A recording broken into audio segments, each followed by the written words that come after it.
In a previous capsule, we covered what constitutes natural talent. And it's not really natural and it's not God-given. It is developed during early childhood from a wide array of stimulation when you're a kid, as well as a wide amount of experimentation when you are growing up. So lots of sport, lots of different activities, music, any new activities will contribute to your baggage, can help you become more creative.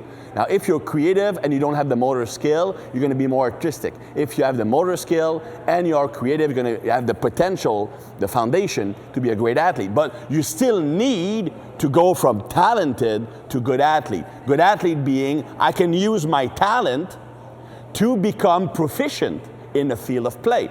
And there are two categories that could be included in becoming a good athlete. The first one is all about technical mastery and also tactical and strategic expertise.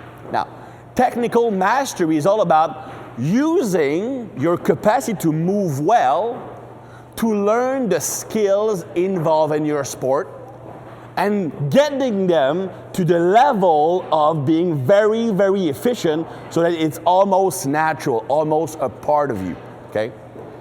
The second thing is tactical and strategic knowledge. So you learn your game. The better you understand the game you're playing, the strategies, the techniques, the playing system, the better you'll be on the field of play. Now, here's the thing.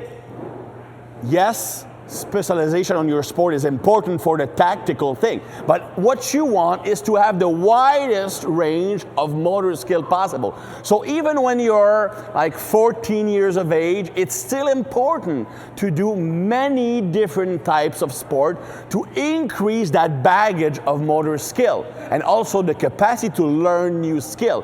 When you reach 15, 16, that's where you should focus more on specialization in one sport, the one that you enjoy the most or you're the most gifted to. Now, from 12, 14, you start to include some elements of a structure when you're playing. When you go to 15, 16, then you can start to play a more complex system. But before 12, you should just let the kids play if you want them to increase their creativity. Now, the second component of becoming a talented athlete is physical capacity. Strength, power, speed, mobility, you know them all, right? They need to be developed in order.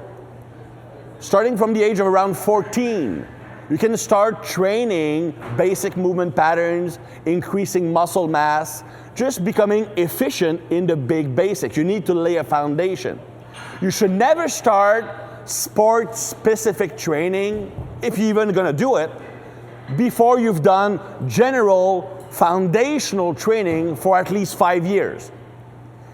If I see people who have not even mastered a squat, do one-legged plyometrics. It's completely idiotic.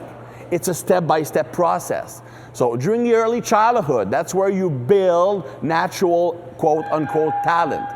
So from 0 to 5, stimulating the kid, playing with the kid, lots of different stimulation, different environment, so that he will improve the vestibular, visual, and proprioceptive system as well as possible. Then having play as many different sports as possible, do as many different activities as possible, but just for fun, to increase his baggage of experience. Then when they find a few sports he likes, you can focus on one but still train for a few others. Wayne Gretzky, greatest player of all time, hockey player of all time.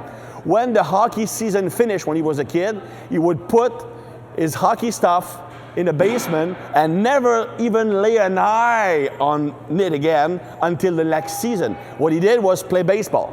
He was never as good of a baseball player, but for the whole summer, he was playing baseball. Never played hockey during the winter, during the summer.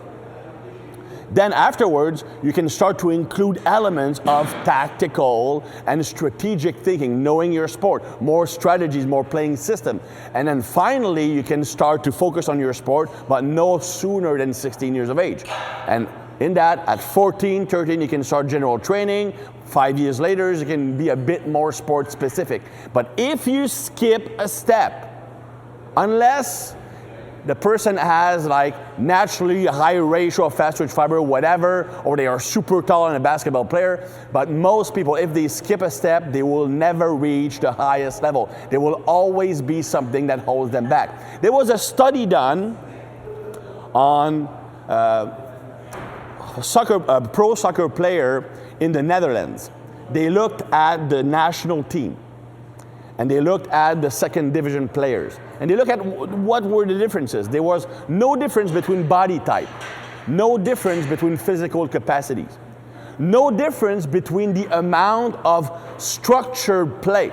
The only difference between the top players and the second level players was the amount of unstructured playing soccer in their backyard, playing a different sport in the schoolyard with their friends. Because every time you just play, that's where you develop your creativity, and that's the foundation of talent. So think about that before you buy a summer hockey camp for your kid.